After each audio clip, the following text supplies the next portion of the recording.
Привет, друзья! Меня зовут Руслан Мазитов, я директор по продукту и маркетингу в компании Экотон. И сегодня мы приехали в коттеджные поселки, чтобы посмотреть, чем живет рынок ИЖС Казахстана.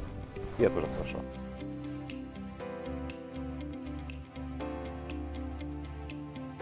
Владислав, как ты считаешь, почему за ИЖС будущее и почему так важно создавать именно комфортную среду для развития ИЖС? Что не хватает в России, в Казахстане и в целом в нашем мире для того, чтобы рынок ИЖС стал максимально комфортным для потребителя? Я не считаю, что за ИЖСом будущее. Я считаю, что все в комплексе будет, как оно и было. А почему нужно создавать комфортную среду? Потому что в городах людям комфортно. Из-за того, что они могут в шаговой доступности получить все желаемое. За городом это, по крайней мере у нас в России, это почти невозможно. Вот именно поэтому и нужно создавать комфортную среду. И если будут такие поселки, где в шаговой доступности можно будет получить все желаемое, то, соответственно, люди с удовольствием там будут жить и получать больше пользы, потому что у них будет свежий, чистый воздух, чего не хватает в городе. В современных поселках должно присутствовать, ориентировочно, где-то, наверное, 40% это территория общего пользования, 40% это домов именно для жилья и 20% это арендного жилья. Коммерцию в арендное жилье тоже пущу. То есть коммерция имеется в виду рестораны, там какие-то мойки и так далее. В коттеджных поселках должна быть арендная составляющая, потому что это свежая кровь всегда. То есть люди приезжают, отдыхают, смотрят, понимают, что в поселке очень здорово и начинают уже искать возможность купить там дом, а не арендовать, потому что это в любом случае дороже арендовать. Вот потому что я увидел из вообще поселков, которые мы видели, не коттеджные поселки, а поселки, я могу сказать так, что если ты не знаешь, что ты в Казахстане, то это смело какое-то можно российская деревушка, домики похожие. Какой-то специфики сейчас я не услышал, не увидел.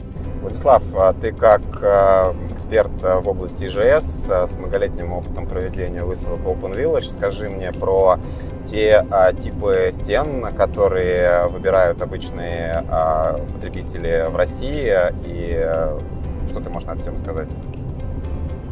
В России, бальзам тебе на душу, 33% выбирают газобетон. Если по материалу обобщить, то 46% это блоки, 40% дерево, и, соответственно, 14% все остальное. А как ты считаешь, какой из этих материалов оптимален? Я сейчас не для того, чтобы ты похвалил газобетон, потому что, собственно, у каждого материала есть свой плюс, свой минус. Вот когда к тебе приходит потенциальный покупатель, что бы ты посоветовал и в каких случаях ты советуешь какой материал? Ты знаешь, если бы меня спросили, здесь же стоит от задачи, если бы человек сказал, что он хочет энергоэффективный дом, я бы сказал каркас. Если бы он сказал мне теплый, надежный дом, я бы сказал блоки. Если бы человек говорил, что вот у меня бзик на экологичность, я бы ему сказал, построй из клееного бруса. Не потому, что это был бы экологичный дом, а только потому, что человек, который хочет экологичный дом, значит, у него в голове сидит дерево. Имеется в виду мысли о дереве. Твой продавец просто предугадывает, что хочет клиент, предлагаешь ему дерево, да, потому что ты же помнишь, с точки зрения экологичности газобетон ничем не уступает. Абсолютно.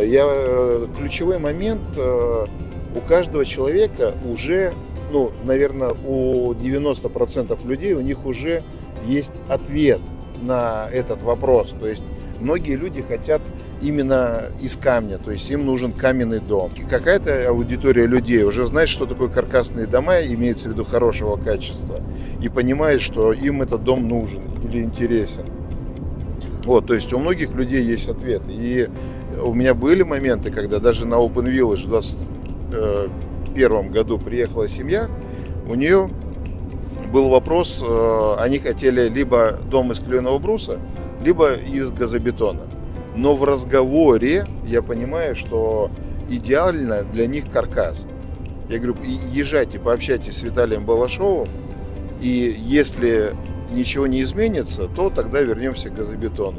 Владислав Капица, основатель выставки Open Village в России и бизнес-экосистемы ИЖС в России. 2 дня мы в Астане смотрели ИЖС, довольно интересно. Могу сказать, что развитие ИЖС здесь впереди. То есть бум будет однозначно, как только ведутся ипотечные возможности, а так довольно-таки интересно. В общем, мне было очень интересно здесь, в Астане.